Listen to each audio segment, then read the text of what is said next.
Hello and welcome once again to some more suggestions from the community for Imperator Rome in the Senatus Populusque. Populusque, whatever. Why? The popular Senate thing, whatever, it's fine. So, we've got some more suggestions this week. Last week we had one from, I'd say last week. I'm recording this about 20 minutes after I finished the last video, which came out yesterday, because I've been very lax in my duties at sharing the community's thoughts with you guys. So, sorry, oops, and I'll try to be better. But anyway, the previous week to this one's, which was just yesterday's video, we had suggestions by Ketchup and Friends on a day-night cycle. We had one by Hatimsnivek on a reworked trade UI, and finally we had one on Rising and Falling Great Families. All reasonable suggestions. It'd be interesting to hear your thoughts on them. So yeah, if you didn't see that video, it came out yesterday. Go and have a look, share me your thoughts. But for now, we've got the week of the 28th, or from the 21st to the 27th of September. And of course, I'm releasing this on the 7th of October, I believe. So yeah, we're a little bit late, but it doesn't matter that much. Hopefully, you'll forgive me. Let's get into it with number 1. Hatimsnivek makes a return, and this time he's in first place with his thread titled Custom Unit 3D Builder Tool.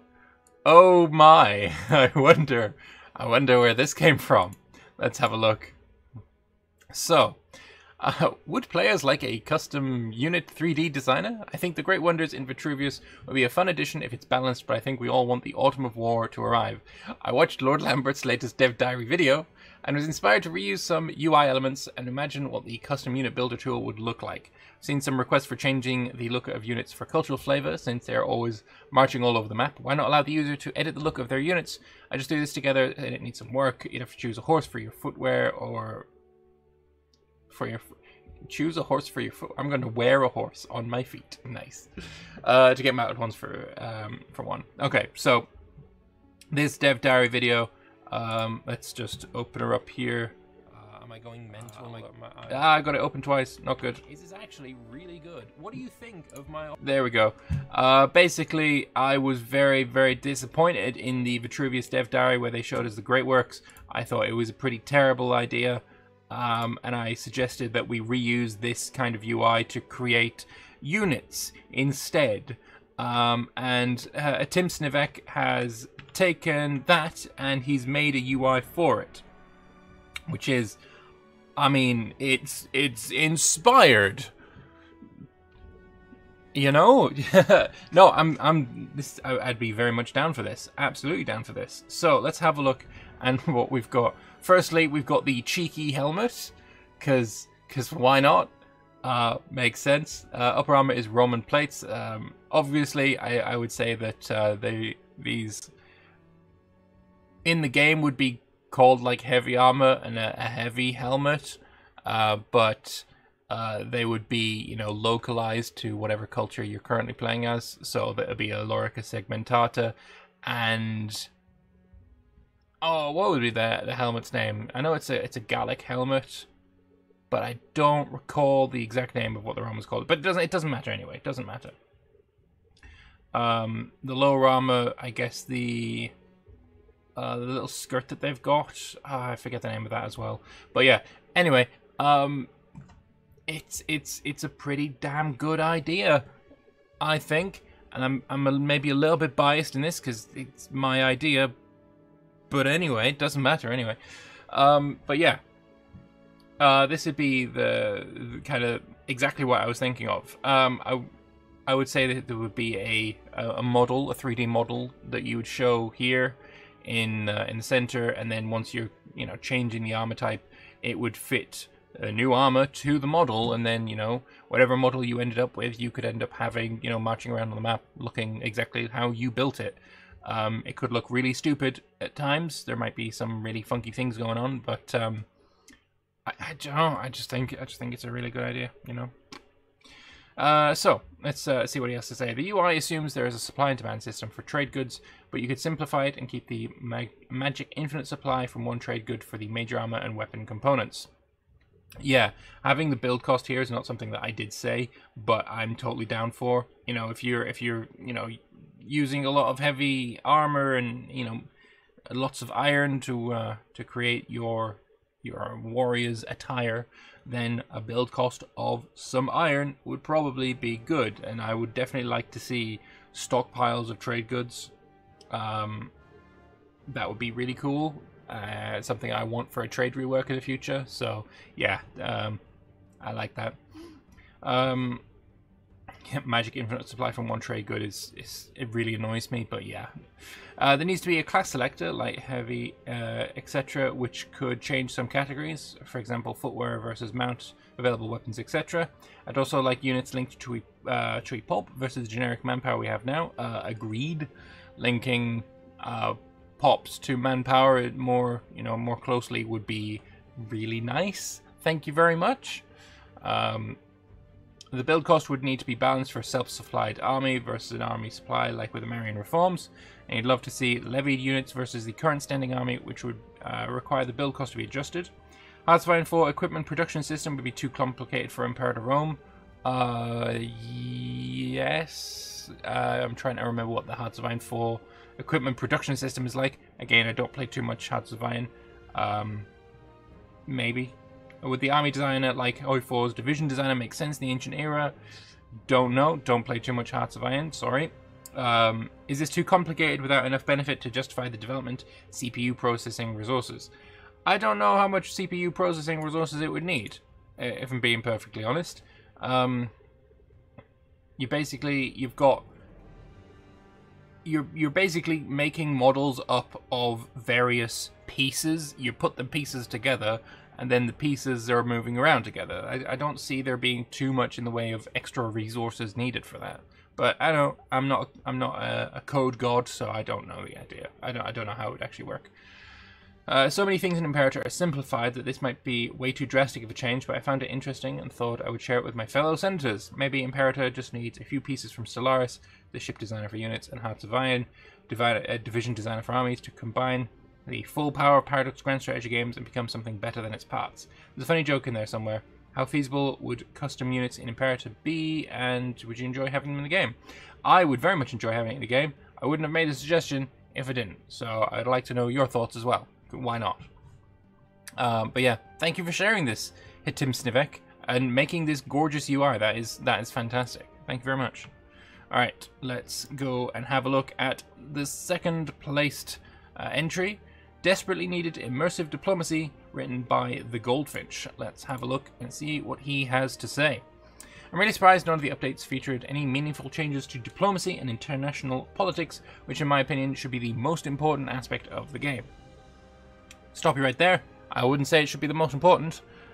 Internal management is more important to me than external management, but I can see where you're coming from. It is definitely has, room for improvement.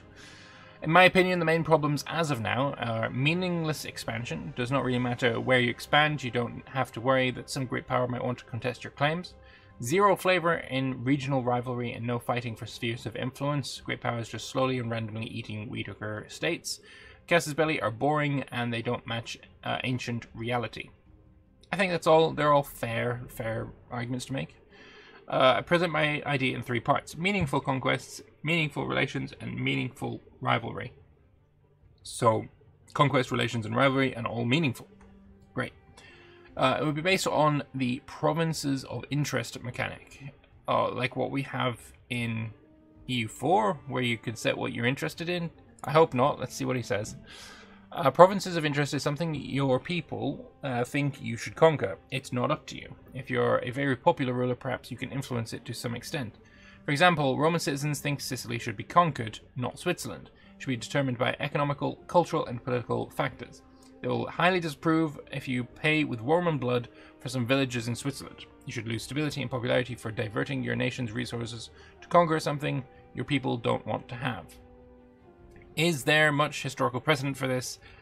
Did the Romans get really, did they really want or desire for Caesar to conquer Gaul? I would say no. he did it anyway, and the general public were incredibly happy with him for it. I don't think this is a very good historical reality. So, for meaningful conquest, your suggestion for that province of interest, I'm going to say no. But anyway, let's move on to meaningful relations. Relations is the sum of your politics for years. It's not like you click a button, you get plus 100. Well, I mean, that's not what it's like in Imperator Rome right now either. You click a button and you get like plus 75 over the next 5 years or so. Should reflect your provinces of interest and your policies towards certain nations through many years. Relations should be crucial for wars. Deleting fabricate claims. Yes, I want this. I want this so much. If a nation has your provinces of interest and you have abysmal relations, war should be inevitable. Your people will not only support it, they will be upset if you won't use the opportunity to wage war.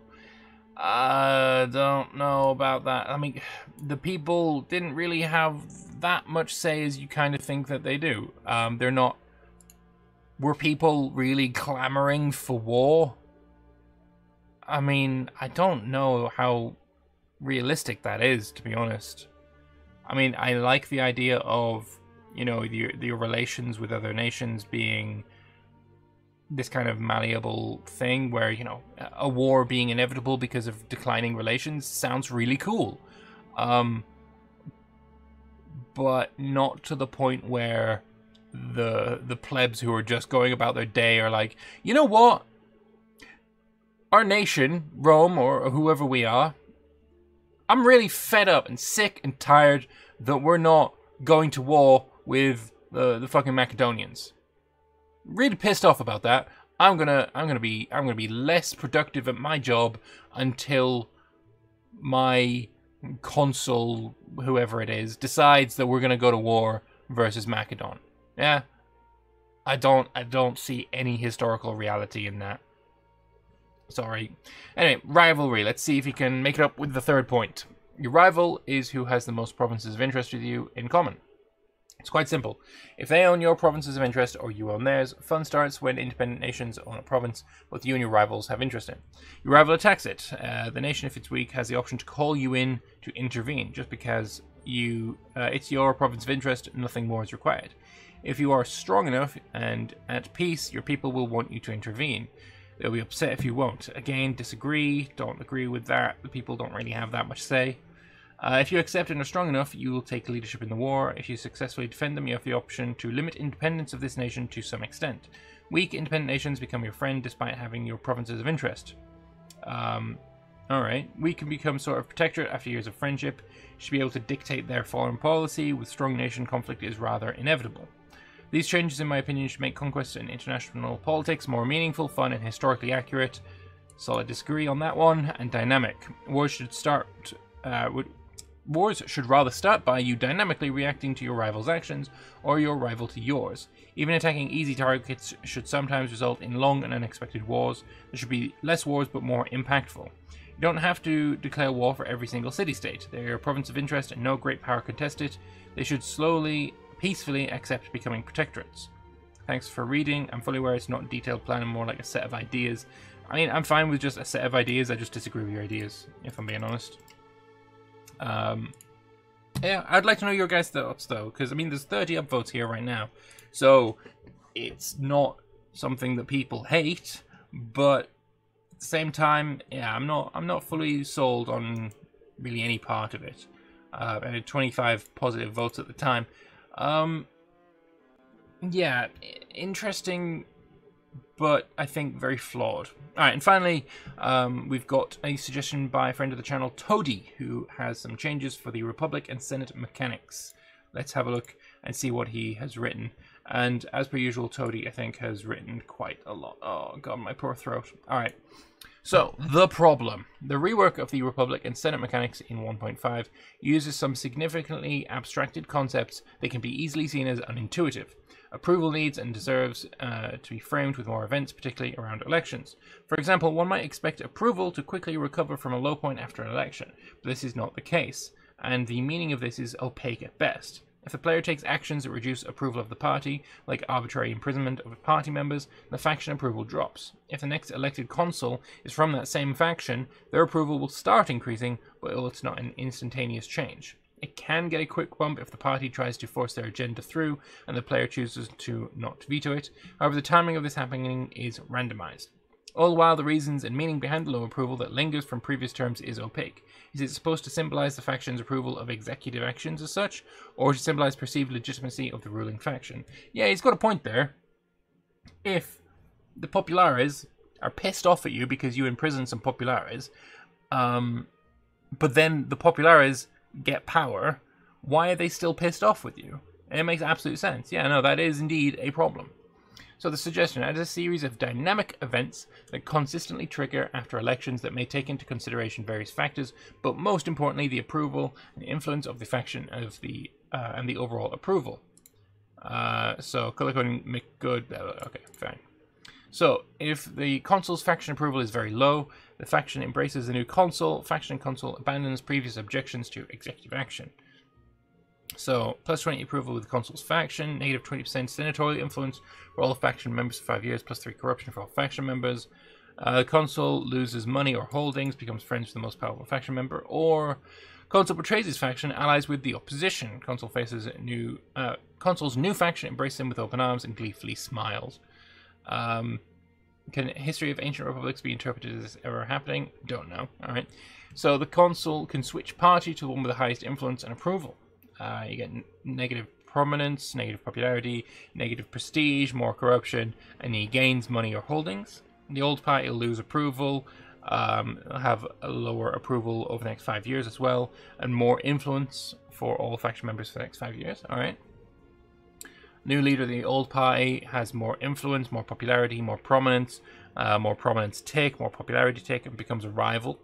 The new party gets approval, more approval take. Yeah, no, this is looking really good, right? Having events fire after an election to, show the political fallout of whatever happened in that election is a really, really, really good idea. Really good idea. And he's gone very much in depth into what he thinks would be, the kinds of fallout and events that you would get from that. So far, I'm very much in favor. This is a really good suggestion. Let's have a look. So the desired outcome. Events like these would serve to set the scene after elections occur, dynamically framing the level of approval and balance of power in the Senate after the election, nudging the numbers in directions that make sense while also taking an opportunity to provide context for the numbers to be less abstract to players and highlighting some characters and relationships to form a potential narrative. I am in favor of that. That's a bloody good idea. So yeah, Toady has nailed it with this one. I think that's a really, really good idea. Yeah, no, that's really good. It's adding more flavor and more realism to what is right now a little bit obfuscated and not amazing. So yeah, no, fully appreciate that one, Toady. Thank you very much. Yeah, and those are the 3 Senatus Populusque suggestions for the week of September 21st to 27th. Some pretty good ones there. I am very much in approval with Tim Snivek's suggestion. Not so hot on immersive diplomacy here. I mean, I want immersive diplomacy. I just don't think this is it. And then fully in favor of the Republican Senate getting a little bit of a boost to their realistic flavor. So those are my thoughts. I would like to hear yours though. So please, in the comment section below, do leave me your thoughts. Do you agree? Which ones do you like? Which ones do you not like? Let me know in the comment section below. Leave a like if you liked the video. If you would like to support me further, I also have a Patreon page. There's a link to that in the description below. But until next time, until I have some more suggestions to share with you all, thank you all very much for watching, and I'll see you in the next one. Bye-bye.